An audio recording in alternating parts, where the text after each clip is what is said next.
Gaafiin uummataa miidhagina magaalaa san qofaa miti. Hidhaa gosaan hin hidhamin hin qabu. Adabbii mindaa baatii sadii walitti aansee yeroo mindaan fudhannee hin qabu.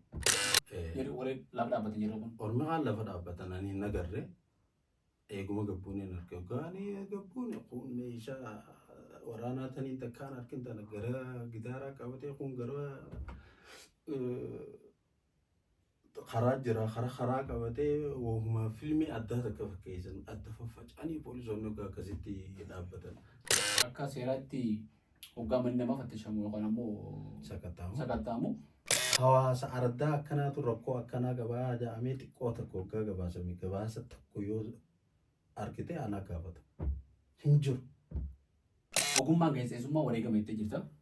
Eega wareegama taate waggaa jaha gaafa hoyyaanis dandeessee waggaa jahan kanaas dandeessee yeroo ammaan tana biyyi fooyyiidha jirti jedhan yeroo filannooti yeroo gartee namni nagee ture na fakkaate jechuun fooyyee ture na fakkaate san duraas damtee turte.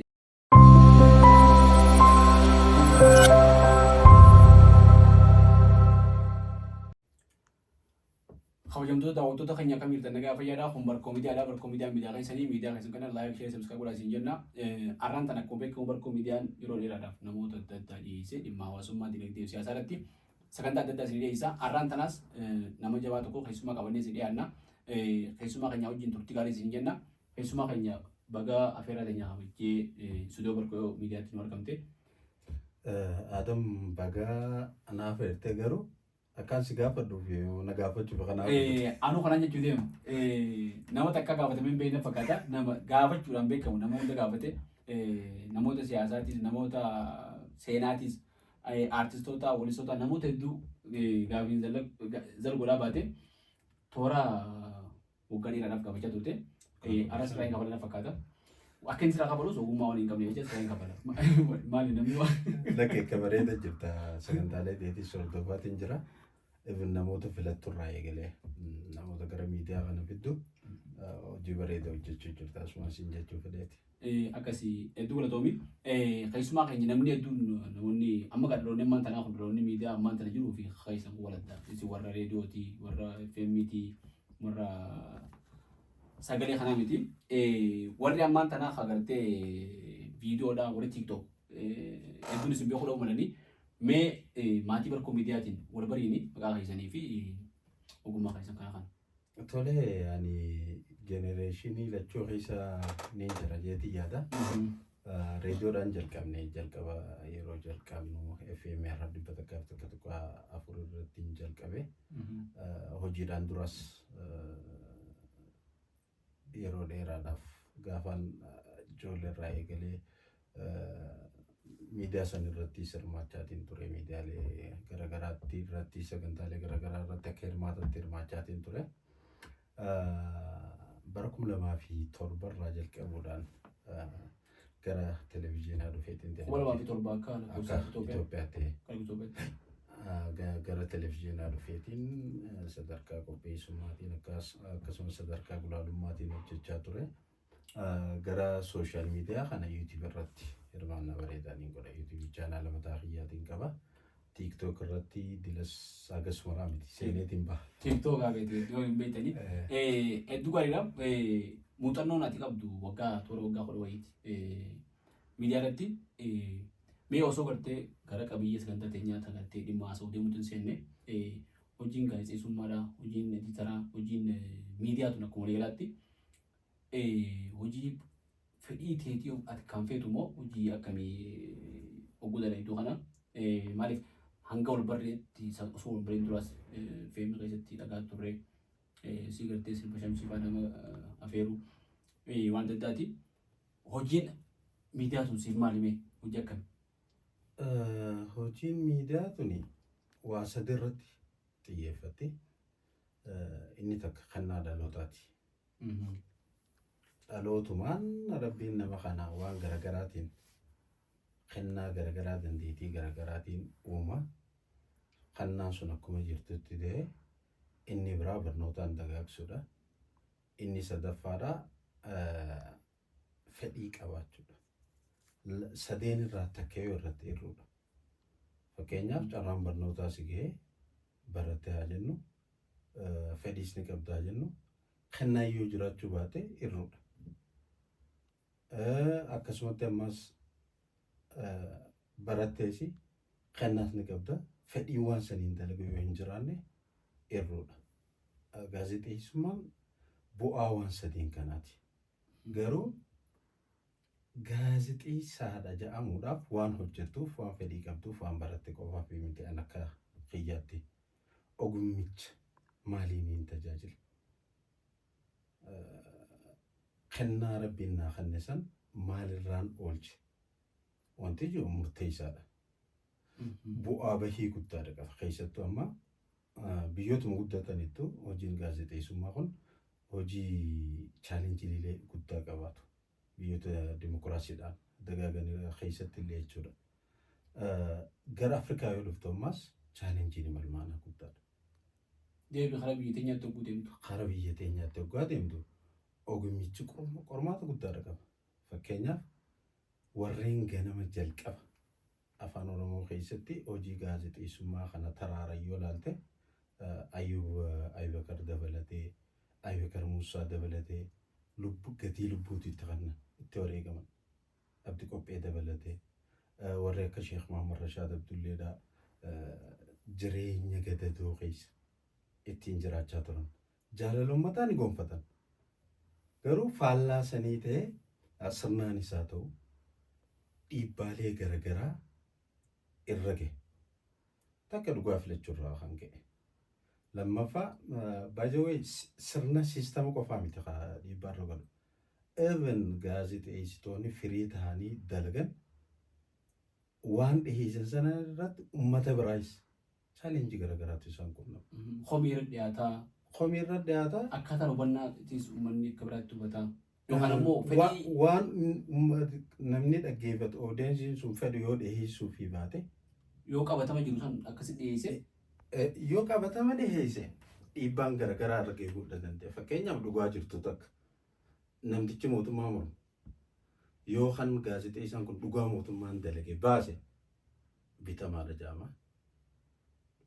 Wanti gaazexeessaan kun dhiyeesse immoo dhugaa lafa jiru bitamaa. Garuu uummata biratti bitamaa ta'a. Uummata illee jechuu baattu qaama mootummaa san mormuun ni doorsifama.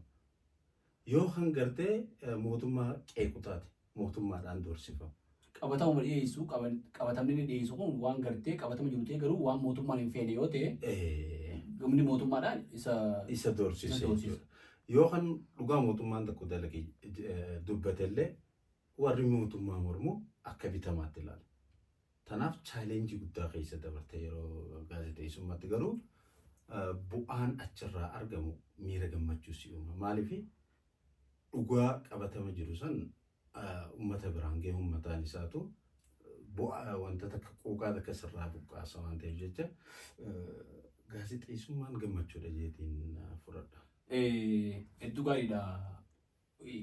Osoo kaaftuutti waan yaadachiifte addunyaa ta'e kanarratti fakkeenyaaf biyyoota dimokiraasiin badhaadhaan kan jiran biyyoota akka Ameerikaa kana biyyoota Ameerikaa kana amma namni bulchuu jiru Tiraampi pirezidaanti Tiraampi gaazexeessuu arrabsuudhaan dorgomaan qabu addunyaa irratti jechuun osoo gartee kallattiidhaan miidiyaa irra jiru gaazexeessota miidiyaa addunyaa kana parsanaan attaakkoodha. Parsanaan jechuun ati nama akkanaati amma ta'uu nama akkanaati ati jecha hin taane tuqee jechuudha. Itti aanaan isaa danda'u akkasitti maqaan hin taane jeen maali kan inni obsitu maali jedhee chaalenjiin fakkeenyaaf biyyoota dimokiraasiin jiran keessatti hidhaa fi ajjeechaa kun jiraachuu baates arrabsoodhaa fi xiqqeessuudhaa fi feek niwusiidha miidiyaa amma siineenis fudhattu miidiyaa adda addaa feek niwusiidha jedhanii gama mootummaarraa dhiibbaatti godhu jiru. Kana biroo dabarree gaazexeessummaan akkuma ta'etti waa hedduu na jechifte fakkeenyaaf biyyoota akka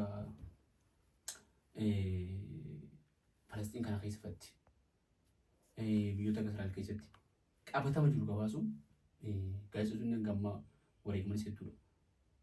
Kana kanarra dhaabbattee mee achirraa deemnee ogummaan tun gammachuudha eega taate gammachuu argachuudhaaf wareegama kafaluudha moo waan akkamii? Gaazexeessummaan tun kennaa uumamaatii siin jedheefu. Ani ifarra dhaabbadde hoggaan laalee kennaa gaazexeessummaa san qofa osoo hin ta'in kennaa dhugaaf dhaabbachuutis waliin rabbiin haa kan jeetii yaada. wanti keessa kiyya na gammachiisu dhugaasani. Tanaaf dhugaadhaaf wareegamaa miti wanti fedhe osoo dhufee gammachuudhaan simata yoo nama dhugaa jaalatu taate. Rakkoowwan keessattuu muuxannoon akka biyya teenyaatti jirtu dhugaadhaaf tuyita galti. Warri nu dura kan dhugaa dubbatee dabarteef kan dhugaa dubbatee bakka guddoo ga'e hin jiru. Gatii lubbuutti kafalan hundi isaanii osuma sana agartu itti seenta. Maaliif sanis gammachiisu waan ta'eef jechuudha. Wanti isaanirra ga'e sun sirra dhufus dhimma keetii miti dantaa ta'eetii miti jechuudha. Gaazexeessummaan mataan isaatu wareegamuudha. Wareegamuu sana ammaas fedhinnaan qeebaluudha. Qophii taatee jechuudha. Qophii taatee. Waan qabataman harka jiru yoo biyya teenyaatti taatee bilu qajeeltoo qaba gaazexeessummaan ogummaa naaftu miti. Amma miidiyaarraa gaazexeessummaa fi miidiyaan walitti hidhata qaban adda baanii miidiyaan qaamota mootummaa tokko kan dabalaansii eegan keessaa qaama sadaffaatti jedhamee ilaalama. Miidiyaan maaliif dhugaa jirtu waan baasuuf uummanni dhugaa sana madaalee mootummaan kun sirrii jedhamu sirriitti hin jiru ergamatti kannanne kana waan filanneef kan biyyooti muraasa qaban keessatti nuuf hojii oolchan waan jiru madaalee jechuun miidiyaadhaan qabatama jiru baasanii. Akkasuma yeroo ammaan kanatti sooshaal miidiyaan kun feek niwusiidhaan hedduu dhiibbaa hedduu fida. Biyya teenyatti qajeeltoo naamusa silaa gartee itiksii nama miidiyaa tokko gaazexeessaa tokkorraa haa ta'u akka dhaabbata miidiyaatti haa ta'u eegamu keessaa kan akka addunyaatti beekamu afurmoo kan qabiyyee adda jira. Indipendent ta'uu qaba, impartial ta'uu qaba jedha miidiyaan gartee loogiidhaan bilisa ta'ee walabummaa miidiyaa jiraachuu qaba jedha. Walabummaa kun hedduu mootummaa saniif looguun barbaachisu, mormituudhaan looguun barbaachisu qabatama jiru akka jirutti dhiyeessuudha. Pirinsipilii biraa leessa harmee jechuudha. Akka miidhaan guddoon dhufne miidiyaan dhiyeessu waan gartee uummata miidhu akka gartee miidhaan xiqqaatu godhee dhiyeessu. Kana keessatti biyya teenyatti miidiyaan akkuma turee faaftee yoo gartee akka chaartara Afrikaatti miidiyaa mootummaa hojii jirtu. Miidiyaan uummataati. Paabliik miidiyaa jedhamu malee gavarnamental miidiyaa kan jiru. Gavarnamental miidiyaa kan jiru. Kan uummataati. Seera chaartara Afrikaatu Afrikaan miidiyaa dhorka. Gaazexeessaan akkas ta'ee gaazexeessaan miidiyaa mootummaa keessa hojjetu yoo gartee waan qabatama jiru uummanni qeeqee qabaate homee qabaate mootummaarra dhiyeesse ulaagaan gartee walabummaa miidiyaa san akkami jirti akkaataa gaazexeessaa dhuunfaatii fi dhaabbilee miidiyaattis biyya teenya keessatti. Waan bareedaadha kaaste fakkeenyaaf yoo kan fudhannu taate walabummaadha jenne inni dura walabummaan kun waa hedduun ibsama. Walabummaa dubbachuu qofaa miti. Walabummaa waan barbaade dhiyeessuu qofaa miti. Walabummaa faayinaanshaali walabummaa qabaachuudha qaba miidiyaan tokko. Istiraakcharaali walabummaa qabaachuudha qaba. Caasaan isaa wagantummaa qaama tokkorraa walaba kan ta'e. Caasaan bulchiinsa isaa. Caasaan bulchiinsa isaa jechuudha. Faayinaansii sirni faayinaansii isaa leecalloo isaa walabummaa qabaachuudha qaba. Haala qabatamaa jiruun garuu wantoonni akkanaa kun yoo ilaalte mataan isaatu walabummaa miidiyaatti salpha. Fakkeenyaaf akka pirinsipalaatti barreeffamarra haa jiraatu malee miidiyaaleen gurguddoon addunyaa tanaatis dhibbaa dhibbatti walaba jechuu hin dandeessu. Qaama poolisii silaa raawwachiisuuf saniif bitamaadha. Dhimma uummataa irratti garuu waan poolisiin alate dhiibbaa uummata irra gahu haa ta'u yaadaa fi fedhii uummanni calaqqisu gabaasuu irratti birmadummaadha qaban. Faayinaanshaali indipendentii miti. Istiraakchariin isaaniitillee akkasii miti. Akkasuma wajjinu waan dhiheessan irratti waan poolisii biyya saniitiin walitti hin buune irratti. Fakkeenyaaf BBC'n poolisii Ingilaand raawwachiisuudhaaf dhaabbate jeetiin amanan. Garuu dhimmoota faayidaa uummataa irratti wanti dhiibbaa irratti hin jiru.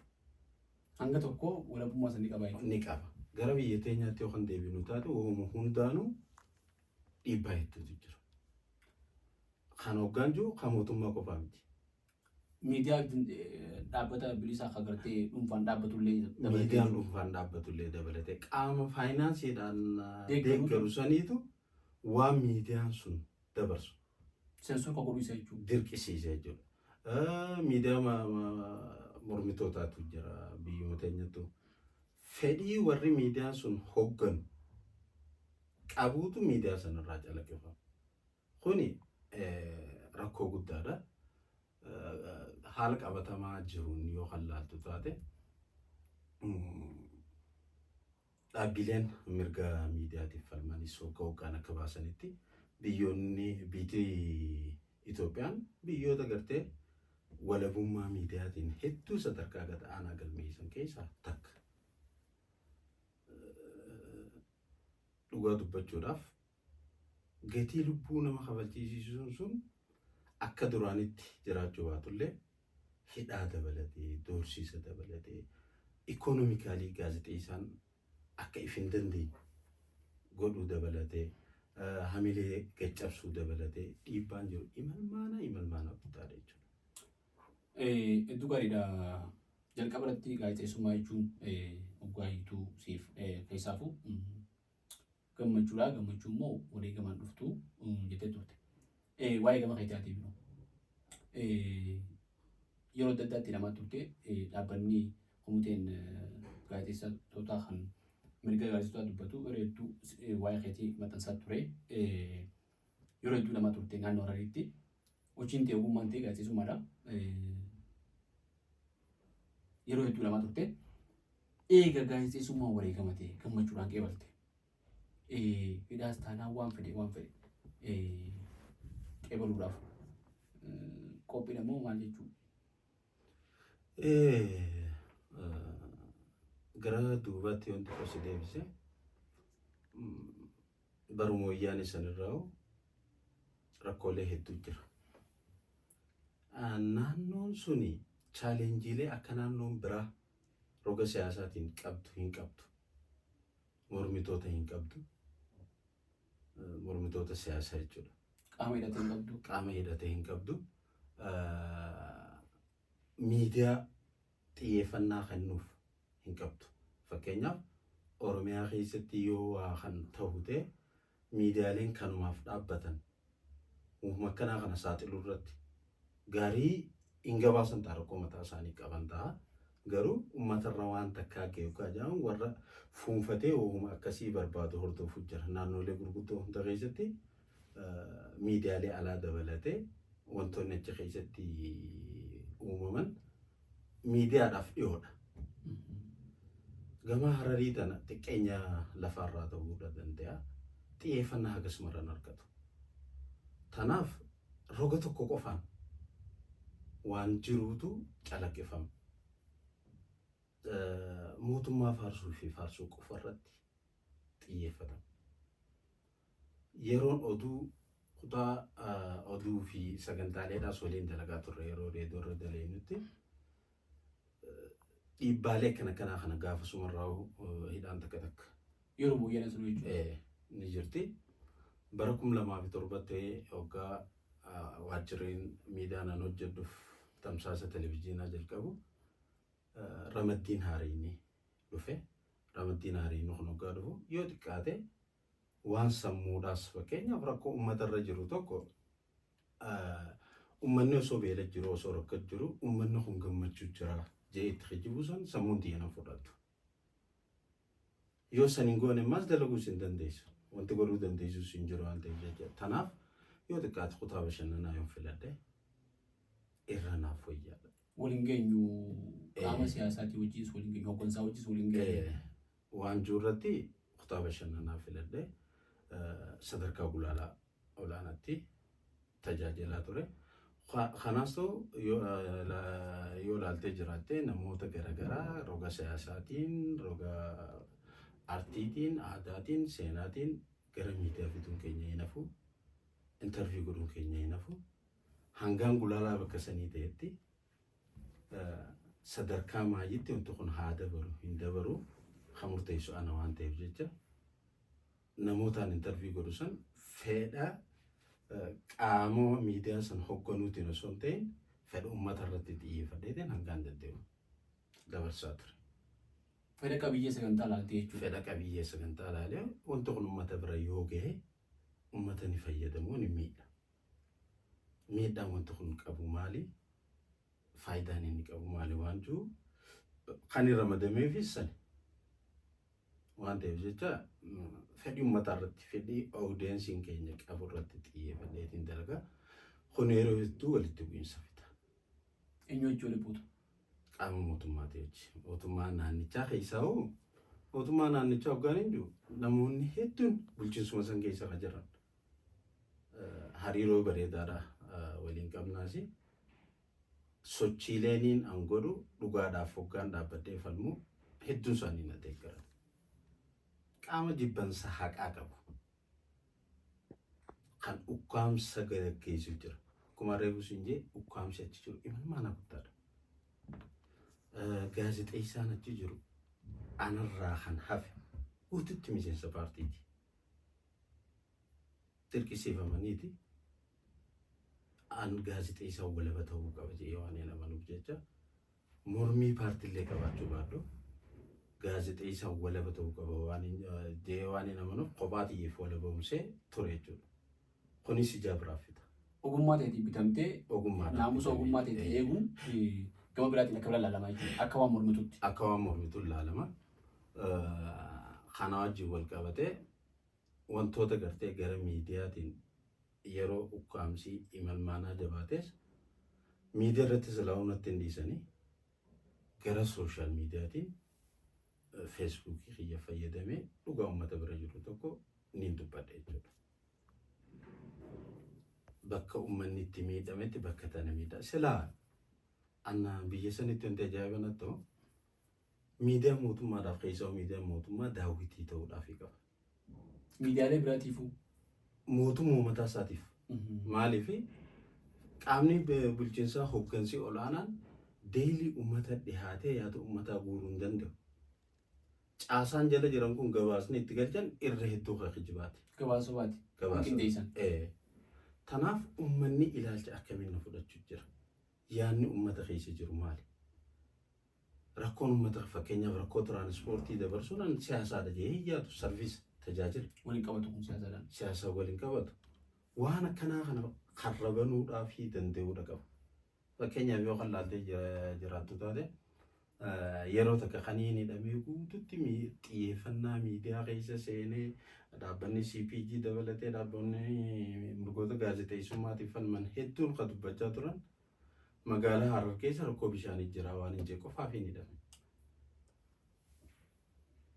Eegan mootummaan waan akkanaa tana yoo karaa itti cufe rakkoon bishaanii jiraachuun obvious Harar beekamaadha. Tarii waan yeroo takkatti akkuma Harar jiraachuun beekamtutti rakkoo bishaaniitu magaalaan sun kaate. Garuu kanaan wal qabatee wanti ni nan kaase hanguma bishaan jiru sanuu raabsaan sirriidhaa hin jiru.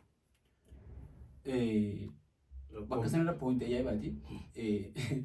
Lammii biyya takkaa ta'anii naannoo tokko keessa jiraatu ganda tokkoof raabsaan ganda biraatiif immoo ija ilaalama waan jiru haaftee na fakkaata waan sanarratti. Mee waan sana adda baasee namni asirratti hubatu. Fakkeenya tokkoon si torogga 10 kana naannoo Jogolaatiin jiraachaa ture. Magaalaa Harar keessa jechuudha. Yeroon achi jiraachaa turetti torbaanitti guyyaa 2 bishaan ni argama. Akka tasaa ta'e mana jijjiiree gara naannoo Araatanyaa kanatti hin galee baatii 3 keessa guyyaa takka dhufa. So hanqina bishaanii jiruun alatti rakkoo distribuushinii raabsaatu jira jechuudha. Bifa haqa qabeessaan uummata kana biraan ga'u irratti raabsaa jira.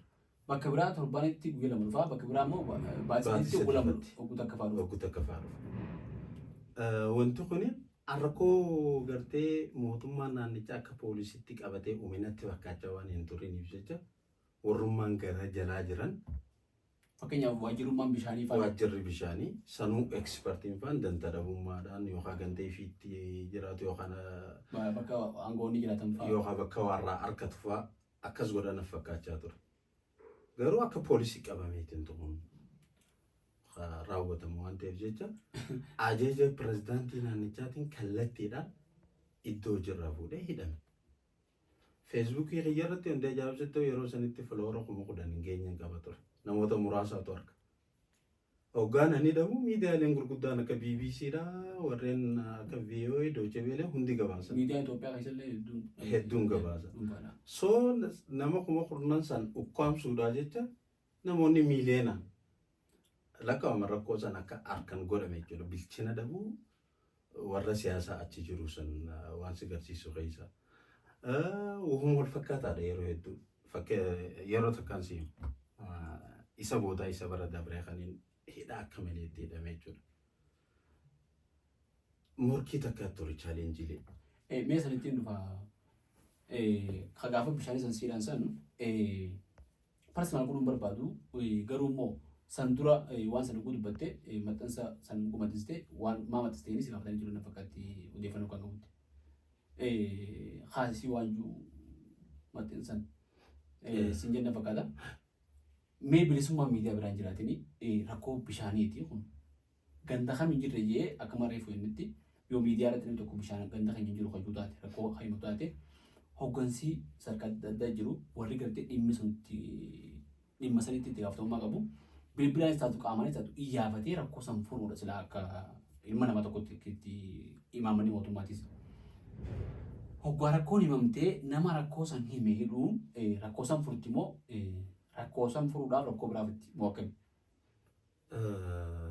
Tana barbaadaniin hanqina bilchina dhabuu isaaniitti si agarsiisee jiru rakkoo xiqqishoo takkaa fi rakkoo guddoo ifirratti uuman.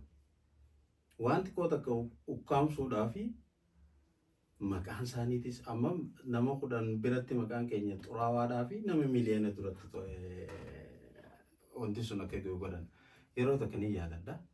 Qabiyyeelee sagantaa nuti qabnu keessaa jechuun kan naannoo goonuu keessaa takka qeeteenya daawwii sagantaa daawwiitti qabna. Sagantaan tun waan ija kaameraa keessa seenu akkuma jirutti dhiyeessiti. Naannoo tokko hoggaa imaltu maaltu ija kaameraa keessa bu'a.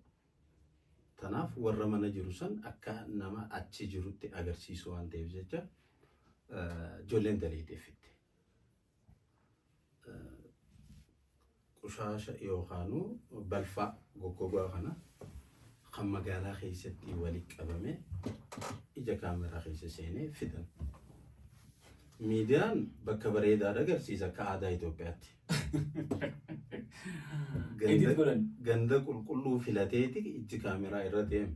Oggoo nama interview godhanii fi maal godhanu bakka inni hojjetu dhiisaniitti achi fidan. Achi bakka bareedduu san fidan. Sirrii bakka takkaa jira magaalaa hunda keessa. Magaalota keessaa bakka bareedduu san qofa iji kaameraa mootummaa yeroo itti hojjette jechuudha. Sagantaan keenya kontantii akkanaati wajjin deemtu. Waan ija kaameraa keessa seenan hunda. Maaliif daawwii waan taate jecha qabatama san fitu qabdi jechuudha. Dalagamtee dhufte akkamitti akka dhageen hin beeku warri naa waliin sagantaan sun hin dabrinii jira. Ani itti amaniitiin jira. Rakkoon sun rakkoo xiqqoodha. Even warri gubbaatu yoo arge waan aanaan uumu yookaan bulchiinsi gadi uumu waan taateef jecha ni sirreessisan balfaasan ni haasisiisan ejjennoo waan qabaachaa tureef ana ijoollee ajajee waan ta'eef jecha ni dabartee ejjennoo juun qabadde mallattee isheetiin kutee jechuudha akka sagantaan dabartu. Bakka sanii hambifameeti sagantaan biraa dabarte. Eeguu mana galee yeroo sagantaa sanarra geenye ilaallu sagantaan irra tabiraa irra deebi'u jira. Maali jee yookaan qulqulleeffadhu waanii nam mallattoon ajajurra qaamni biraa waan bilbilaan ajajuutu irra fudhatama qaba jechuudha. So waan takkaas hin jenne uumaatis godhuu hin danda'u. Bakka san maqaan suma yaamama itti gaafatamummaa bakka sii qabu. Garuu immoo ajajaan qabilaatti abbaa biraati. Uumaa godhuu hin danda'u. Garuu wanti sun hawaasa irratti rakkoo fayyaa guddaadha fidaa jira waan ta'eef jecha eega garuu miidiyaatiin mootummaatiin dhorkame sun dhimma isaaniiti. Dhuunfaadhaan ammoo dhuunfaadhaan rakkoo uummataa takka saaxiluu danda'u qaba. Jeetiin viidiyoo sanarraa iskiriinshoot godhee feesbuukii xiyyaara gallakkise. Bilbilaniiti suuraa san kaasii naan jenna. An suuraa san kaasurra isin dheeyitanii qushaasha san kaasuu ni danda'atu hin jenna. Yeroo isin qulqulleessitanittis baalaansii ta'uu qabantii. Sanis gabaasuu danda'u qabu. Sanis gabaasuu danda'u qabu. Rakkinuma jiru qofa dubbachuun sirriidhaa miti akka ogeessa miidiyaatti. Rakkinni inni jira rakkoon sun hoggaa furamtee jala deemtee furmaata isiitii hojii gabaasuudha. Wanti irraa eegamu sani malee rakkinicha ukkaamsuudhaa miti. Fayyaa hawaasaa miidhaa jira waan ta'eef jecha ataakaa rokkanaa kanaatu yeroo hedduu gara hooggansaatii uumama. Boodarraa Tagaafa bishaanii sanis tanuma akkana ta'e jechuudha. Haasiin bilbilan kaasanaan jaanii rakkoo qabatamaa jiru. Jechuun osoo ati waan beekan. Wanti kun sooshaal miidiyaan feesbuukii kiyya. Itti gaafataman chisi. Ana yoo waan yakkaan nama gaafachiisu ta'e yakkaan hin gaafatamu. Namni biraa sooshaal miidiyaa kiyya irratti feesbuukii kiyya irratti ajajuu hin danda'u. Miidiyaaleen tokko tokko amma seerri ba'aa jiru jechuudha. Gaazexeessaan sooshaal miidiyaa mataasaa banachuu hin danda'u. Seerri sun bakka jirutti ani seera sanbannaa kabajuun dirqama kiyya. Almost mata dabre miidiyaa san irratti jechuudha. Miidiyaan duraan hojjechaa ture kanarratti yeroo san seerri kunis hin jiru. Namuutu akka barbaadetti fayyadamu jira. Inni mootummaa qofaan faarsuudhaaf hojiirra oolfatu hin tuqamu. Sirriidha jedhamee amanama jechuudha. Ammoo dabree mootummaas faarsiteetu rakkoo uummataa takka yoo keessa buustee balaa guddaa zeeroodhaan baay'ifamte jechuudha. Booda rakkoo hin dhabne isiniis hin faarsu. Isiniis hin qeequ. Nagayaan barbaada. Madaan duraanis waan jirtu jecha namni tokko yookaan miidiyaan tokko waa'ee Harar yoo gabaase isaatu dubbate. Isaatu itti dabarse isaatu waamicha miidiyaa godheefi akkamitti akka na fudhatan hin beeku miidiyaalee gurguddaa irratti influensii godhuu danda'a dhiibbaa uumuu danda'a jedhanii fudhatanii sammuu isaaniif amansiisanii jiran. So yoo BBC'n dhufee rakkoo Hararratti akka gabaase yookaan VOA'n dhufee yoo gabaase isa afeera fudhatan. Tanaatu balaa guddaa narrallee maatii kiyyarrallee geessaa ture. Waggoota 5 moo 6 dabre kana qofa yeroo 5 hidhame. Isa 6ffaadhaa tibba dabre kana anaa mana hin jirre dhaqanii na dhabanii. So rakkoolee kanaa deela takkaatu jira. Waliin jalqaba gaafii jalqaba si kaasinaan deebisnee gaafii amma wanni si kaaseef marsaa hedduu hidhamtee namoota hedduutu maaliif eega gartee atis haqa kana jechuun haqa jechuun namni ammaan tana duraan haqni objektiif ture amma immoo haqa moonni janganaa'u namni dhugaa fi haqa saabjektiif godhe wanni ganda tokkotti haqa ganda tokkotti haqa maleedha taate mootummaan yoo gartee waan mootummaa faarsite wanni hundi haqa akka mootummaa faarsuun keenyaaf bishaan hin jiru taates bishaanni dhufaa soota bishaan Ameerikaa hundi kutaa fa'aa weettees haqa taati. Maaliif rakkoon furtuu akka beekame. Yoo ammoo qabatama jiru akkamitti qushaashaas dubbattee bishaanis dubbattee karaas dubbattee waan takka dubbattee akka nama haqa jibbuutti yookaan ammoo nama gartee hunda rakkoo dubbatu sammuu ta'e keessa rakkoon jirti jedhanii dubbatan. Sababa kana namoota hedduutu maaliif biyya gadhiistee deemnee yookaan jechuun hidhamaa oolurraa maatiin kee darramurra ilmaan kee yeroo isaan si qabu dhufanitti shoora kaa'urra hanga lubbuu ta'eef sodaati maaliif deebisee jechaa ture deettaa turte. Ammaan tana immoo yeroo mootummaan ilma abbaa gadaatu bulchuu jira jan akka biyyaatti anjuu namni biraa jiru Oromoo bulchuu jira yeroo janitti osoo feetus Oromoo hin bulchini yeroo ammaan tana akkasatti janitti wanni kanaan jirtu janitti naannoo Harargee keessatti paartii taatee mormine waan takka waan biraan goone wanni dubbii jirtu waan ati jettu kana wareegama dila san kafaltee yeroo san taa turte waggaa gaafa wayyaaneetu yeroo kanatti akka biyyaa baatu waan dirqisiise kana wareegama san kafaluudhaaf ogummaan gaazexeessummaa wareegama itti jirta.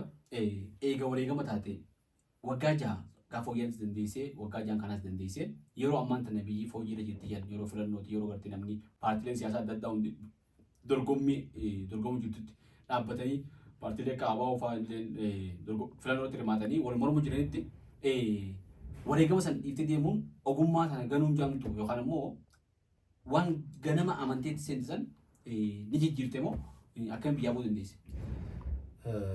Galatoomii gaafii bareedaa na gaafatte. akkumaan hin jalqaba siin jeetti naannoon sun ukkaamsa addaatu jira kan naannoolee biraatiin oli jechuudha. Oddola kophaa jiru. Gartee oddola bishaan keessa kophaa xiqqaa jiru tokko akkasitti kophaa jirti Itoophiyaa keessa. Miidiyaalee biraa hundarraa dhilamtee mogga baafamtee uummanni naannoo san jiraatu guututti ukkaamsamee jechuudha. Sooshaal miidiyaan gatii guddaa nama kafalchiisa. Fedhu foloora guddaa qabaata, fedhu xiqqaa qabaata. Mormitoota irraa walaba taatee jiraatti. Hawaasni niin an keessaa bee fakkeenyaaf magaalaan Harar akka magaalaatti jijjiirama guddaa argatte. Kun waan wal nama falmisiisuu miti. Bareedinni magaalaa. Waa'een gartee jaarmiyaatii fi magaalaan tolu. Magaalaanis xiqqoo ta'uu isiitiin dikkoor hoggaa gootu, hoggaa bareechitu, hawwata turistiitiif hoggaa oolchitu waan xiqqaadhaan misoomuu dandeessi. San qofa osoo hin ta'in baadiyyaanis qixa sanii yoo walitti hidhamuu ni baate misoomni hojjetamu. Magaalaa qofa irratti yoo kan xiyyeeffatu taate rakkoo biraa fida ammaas. Gaafiin uummataa miidhagina magaalaa san qofaa miti magaalaan bareeduuniif hojjetamuun akka jirtutti ta'e. Yoo yaadatte muummichi ministeeraa kabajamaan Dr. Abiy Ahmed yeroo dabre Ooyita Harar daawwatanitti dhaamsi maayii irratti kaan koor poointiin isaa bakka tan. Magaalaas qixa fakkaatuun baadiyyaa irrattis xiyyeeffannaan kennamu qabaa ergaa jettu dabarsee fitture. Hawaasni niin an keessaan bahe keessaa dhaladhe hawaasni osoo hin baratin na barsiise. Ambulaansiin bakka seentuun haati garaa qabdu takka bakka ambulaansiin dhayixee fuutuun osoo hin qabnetti magaalaan qofti bareeduun anaaf hiikaa tilasa akkasuma argan. Naannoon Hararii waliigala daandiiwwan magaalarraa ka'anii araddootaa fi gandoota aanaa qaxxaamuran jechuudha. Daandii gandaaf ganda wal garsiisu osoo hin ta'in aanaa qaxxaamuran waliigala kiiloomeetira 36 qabdi. Waggoota 36 dabre kanatti osoo kiiloomeetiruma takka asfaaltii godhame naannoon takka kiiloomeetira 36 asfaaltii uwwisuun ittiin ulfaatu. Karaa madaalawaa ta'e hin qabu hawaasni baadiyyaa naannoo san jiraatu.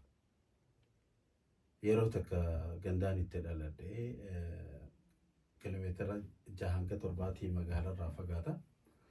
Awwarqallee jaaniin niin dhaqee jechuudha. Hoggaan dhaqu motoraan deemaa dhayine akka itti dabarru dhabneeti dhimmi niin dhaqeef sun dirqama dhaqu waan hin qabuuf jecha bishaan dhoqqee kana daakaatuma motoraan keessa baanee tortorree karaan imalmaan aadaa badaadha ture. Saboo rakkoo tana bakka biraa miidiyaa haasa'uuf numa dhageenya. Atillee rakkoo teenya beekteen nun dubbattu jedhaan ammoo waan hin keessa jiru anaa bira beeka. Hawaasni na barsiisa kun sadarkaa kanarraa eega. Haqaas haqa qabaas miidiyaan kun isaaniif dhaabbate. Takkaa miidiyaa san keessatti waggoota 10 dabre jechuudha. Waggoota 4-15 dabre hawaasa ardaa akkanaatu rakkoo akkanaa qabaa jedhamee xiqqoo tokko waggaa gabaasame gabaasa tokko yoo argite anaa gaafata. Hin jiru. Gaarii qofaatu itti himame jechuudha. Haala kana keessa teessee sammuun teessee hin ayyamtu. Ammoo wanti niin godhuu danda'u roga sooshaal miidiyaa kiyyaatiin namootuma hangana hordofu biraa'u rakkoo hawaasaa kana bakkaan itti mirga qabutti dubbachuu waan hin qabuuf dubbachaatiin ture. Kanaaf ammoo wareegama dhufu hunda qeebaleetiin ittiin hojjechaa ture. Hidhaa gosaan hin hidhamin hin qabu. Adabbii mindaa baatii 3 walitti aansee yeroo mindaan fudhannee hin qabu. nama bultii qabuu fi ilmaan ilmaan qabuuf hangam takka ulfaatu haati sadii mindaa fudhachuu dhabuun yaati. Hidhaa keessatti torcharri qaamallee hin jiru. Torchara sammuu guddaa takka asirra gahe. Nama keessaa kophaa loogamee kophaa mana dukkanaa keessatti sa'aatii 24 kanarraa hin banamne yeroon itti jedhamuun qaba. Mana fincaanuudhaaf koomishinara bilbilanii yeroo gaafatanii fincaanii naga baasanii jira. Osumaan an dhagayu warri gartee warra sila hidhamaa eegu kana cinatti poolis koomishinarraa nama ifi itti amanan isaan kana eegu kana wajjin qunnam itti godhanii achi dura golfalmanni hin dhagaye jechuudha. Mucaan kun eega kalee hin baane dawwalaati hayyamsiisaaf yaa fincaaniituma deebi'uu jaanii jechuudha. Hidhaan tun taraa boodarraa tan. Taraa booda. Bara darbee kana yeroo Iida Shawaalaa kabajamu kana. San dura hidhaan nagaya ture na fakkaate jechuun fooyyee ture na fakkaate san dura hidhamtee turte. Rooyyaadha. Bakka itti hidhamtis bakka adda addaati. Laal waan tokko osoo hin galatoonfatiin kan hin bira kutuu hin feene ijoolleen poolisii Hararii sun ijoolleen achi keessa galeetu jechuudha. Naasuun isaan natti agarsiisaa turanii fi kabajaan isaan natti agarsiisaa turan hedduu tokko osoo hin galatoonfatiin biraan dabru. Ajaja addaa itti kenname isaanumarrattuu eegumsi godhame dhiibbaa dhufteeni taraa boodaatu mudate. Ni yaadadha guyyaa tokko imalmaan garaan na dhukkube. Gabbahuudhaaf hoggaan hin gaafadhu.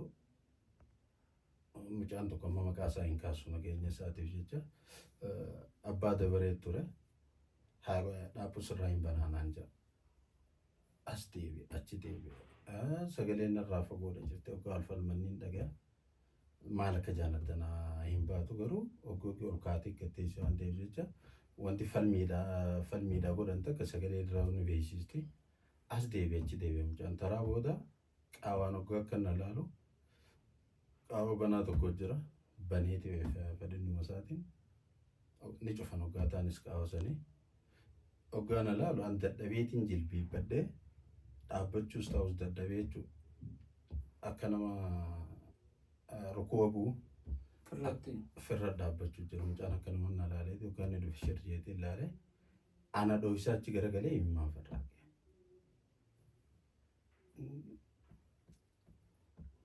Ijoolleen ati ana hojii soreegama irra kafalees ni jira hedduu jira sababa kiyyattee jiru gariin sooshaal miidiyuma irra na beekanii gariin dhugaaf waan dila san harkuu kiyyitti dhagayameetu wanta jechaa turanii hidhaa booda hedduu ulfaataa takkaan dabarse jechuudha.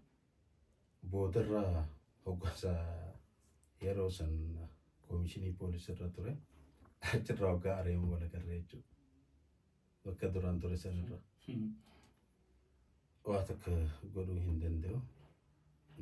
Ajaja pirezidaantiitiin wanti inni kataa ture naan jedha. Niin beekaanis duraanis tilmaamaatiin ture. Hammeenyi isaatis akkuma jiru ta'e. Naannoon tun caasaa hoggansaa qabdi. Caasaan sun diigameeti kallattiidhaan si biratti gabboo jechuudha pirezidaantii jecha kan nuuf. Naannoonis xiqqoo waan taateef jecha dhimma namoota dhuunfaa keessaa namoota selektii godhatu jira.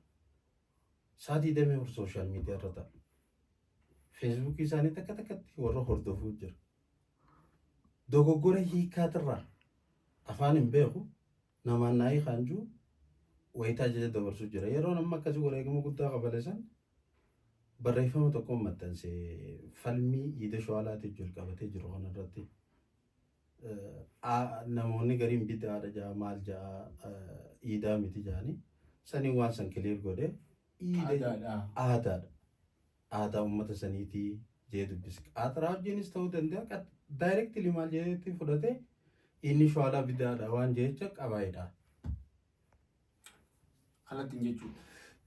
Poolisoonni fuudhanii na hidhanii sabti hidhameetiin hoggaan waan kana sabtii san sa'a booda kottu mana keessa geessinaa kottu jaaniitu mana fuudhanii anis soomana Shawaalaatiin qaba waan ta'echa Eesaan dhaqallee hin jenneen hojii qoree ta'an kutee mana kiyyan na buusan. Waggaa mana kiyyan na buusanii komandaroota lamaa jira. Poolisii humna addaa paatroolii lamaan dabalamnee jirra. Waan addaa fakkaataa jechuun shoora keessuma guddaa takka fakkaatu akkuma kan laaltee sammuu namaa keessatti waan akkasii uumuudhaaf san godhannaaf fakkaata jechuun anaaf humna isaaniitii ol ta'ee osoo hin ta'in namni tokko qonni dheenyaa waan anjeessuumaan wajjin dhaquu danda'u. Bilbilaan naayamaniitis dhaqaatumaan ture dhaqeetiin dhamaan fi ture bilbilaan naayamanis. So mana keedha mana eeguma nageessan booda kan shakkamte gocha shoora keessummaa meeshaalee waraanaa gurguddoo fayyadamuuni. Warri taazaabiidhaaf walirraa yaaman ni rifatan anniin kofle. Maaliif ni hin beeka waan ta'eef jecha waan isaan ta'eef. Akka seeraatti hoggaa manni nama fattishamu yookaan ammoo sakattaamu olla yaamiti ragaa taatu godha. Yaaman. Maaliif akka seera tokkicha san guutannaan galoo akkuma dhaqanu ajaja mana murtiitii sin qaban. Jalqaba tokkos gaafatan jechuudha. Wanti hundi adeemsi itti deemaa turan kan duraan itti na fuudhanis seera eeggataniiti miti. Garuu taazaabii nama lama yaaman walirraa hoggaa sakatta'an isaan dokumentii nama irra jiru ni beekan. Aangoggootaan hin dalagaa ture tana waan akka hin dabarsine na dhorkaa turanis dokumentii godheetiin ka'a. Miidiyaaleen sarvara qaban hayyama wantaatiin ala ragaan hedduu hin bahu. Nu bira sarvarreenis waan hin jirreef jecha namu ragaa akkuma jiru fudhata. Rakkoon meeshaatis waan jirtuuf jecha oggogi haaddi diiskuma teenya fa'aadhaatti daataa gamanaa fi gamas deddeebisna waan ta'eef jecha ragaalee hunda dokumentii godha. Wanti kun isa harkaa bahee booda nuun qeequu hin oolu waan sodaachuu qabaachaa waan turaniif jecha koompitara bilbila filaashii waan meeshaa elektirooniksii tana barbaadan wanti isaan meeshaa waraanaati jaan baareessumaaf malee na beekan. Imal maana nama waraanaa fi lolaa fi wantatti hinaman. Isaanis kana ni beekani. Gaazexeessaa tokko irraayis qalamni nu bar meeshaa waraanaati wali. So hoggaa waan barbaadan san dhaban guyyaa isniinaa dhufanii barreeffama irratti inni shawalaa bitaa dheettee nan jaa. Fayyadamtee booda jechuudha. Ani jen.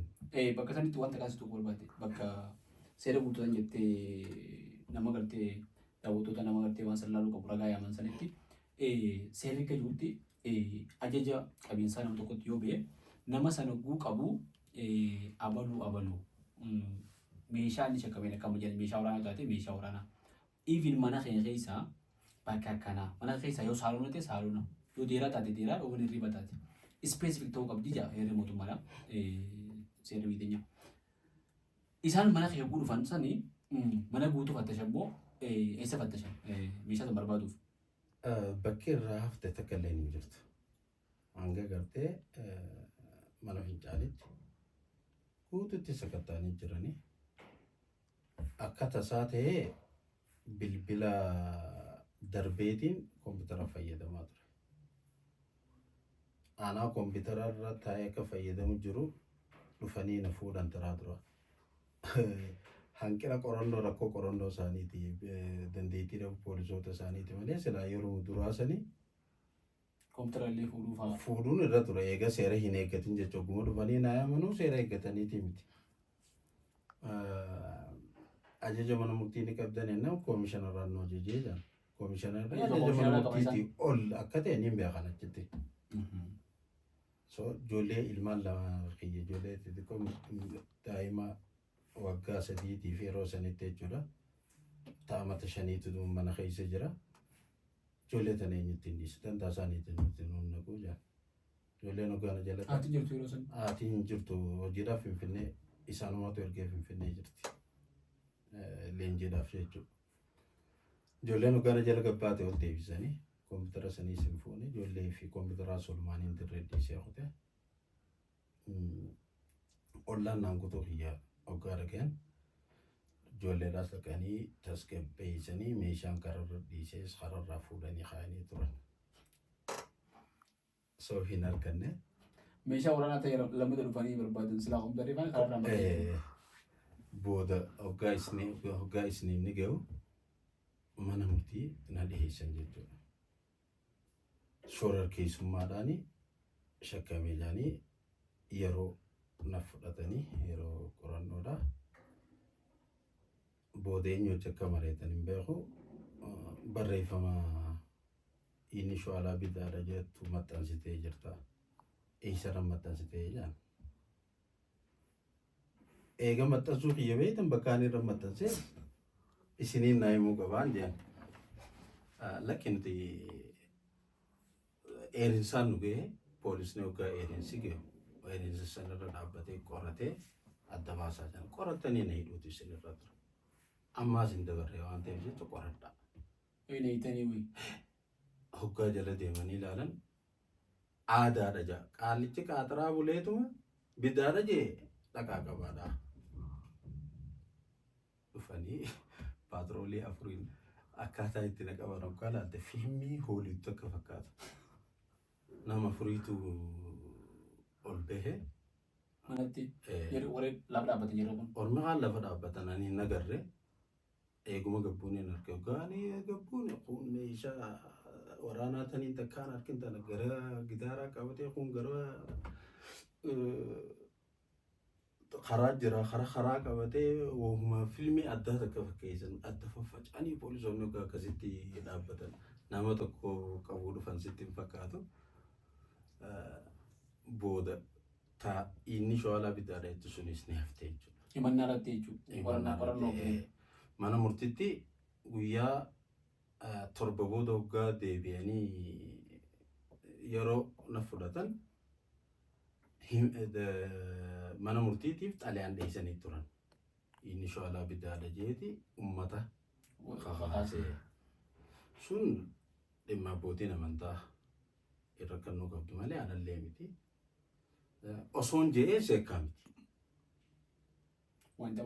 Waan itti amanuu taanaan yaada fi bilisummaan ibsachuu heera mootummaatiin kennamee jira waan ta'eef jecha. Garuu murteessitoonni bakka san taa'u. Naannoo sana rakkoon guddoon jiru. Qorataa poolisaa, abbaa alangaa, murteessaa sadeenuu qaama takka. Bilisummaan abbaa seeraa bilisummaan abbaa alangaa hin jiru. Sadeenuu bilbila takkaan dalaganii naannoon xiqqoo waan taateef jecha pirezidaantiin foonii keessaa hunda isaanii qaba bara. Murteessitoota mana murtii hunda dawwala. Bilbileeti ajaja kallattiin ta'an. So yoo qorataan poolisaa yookaan abbaan alangaa guyyaa fudhannaa kan ijeen akkamitti gootan jiru. Kennuufi malee. Osuma akkasiin deddeebisanii baatii turanii baatii booda waan barbaadan sanii sokkaa dhaban barreeffama kiyya keessaa feesbuukii kiyya keessaa hoggaan dhaga'u namni jahaatu sanirra ramadamee tiimiin ijaaramtee jechuudha. Isaanis mana murtii dubbatanii turan tiimiin hojjechaa jirra. Dhiibbaa miidiyaaleetii sokkaa itti heddummaatee dhimmichi hedduu afarfamee garan taanitti deemaa dhufee maqaa mootummaa Itoophiyaatillee balleessutti Itoophiyaan bakka gartee mirgi gaazexeessitoota itti sarbamu jedhamee yookaan ibsi akka fakkeenyaatti akka isaanii kana fa'aa fudhachuu eegalan ifuma baatii guyyaa 40 booda jechuudha guyyaa 40 takka booda mirga ofiitiin si gallakkifnaa garuu himata asirra dhiyeessina feeta.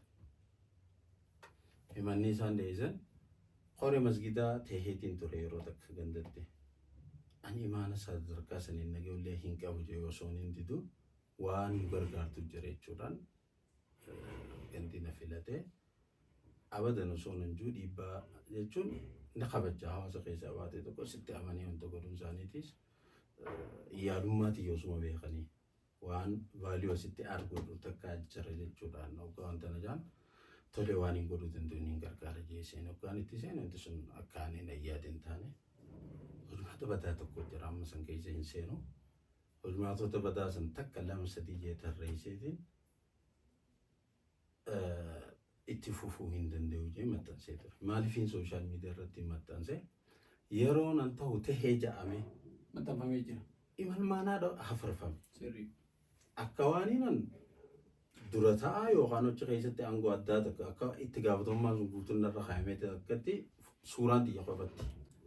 Yeroo san wajji turre wajji waan hin beeku jecha akka malee hedduu rakkummaan sanuu furmaataa harkatti waan hundi galtee gama keetiin akka dhumu yaadame na fakkaata. Akkasitti hafarfamaa ture. So hawaasni akkana eegu akka itti gaafatamummaan godaana qofa irratti kaa'amu tokkotti waan baalaansiin ta'e hin bira gahaa waan tureef jecha yeroon dhaabu tooruma gartee asiin dura itti hafarfame san sooshaal miidiyuma feesbuukuma asiin dura ta'uu kiyyetti hafarfamaa ture sanitti gallakkisuu hiyyeessuu kun qaba. Waan kana itti fufuu hin danda'u hamilee waan bakka sanitti na fufsiisu hin qabu. Rakkoo gartee bulchiinsa faayinaansiitu jira takka lama sadii tarreessee tanaaf amaanaa hir'isuun fedhu warra irraa eegalee gallakkisee jedhe. Yoo masgiidichi maqaan bade masgiidaatu na himachuu danda'a akkuma seerarra lafa taa'etti maqaballee isaan abbicha sani malee abbaa langaan laallattu. Dhimma irra hawaasaati maqaballeessi. Even dhimmichi dhimma mootummaatii miti. Manneen amantii walabummaa yoo danda'e kan mataa isaanii qabu. Mootummaan bakka bu'ee si himachuu hin danda'u mana caasaa isaatii miti.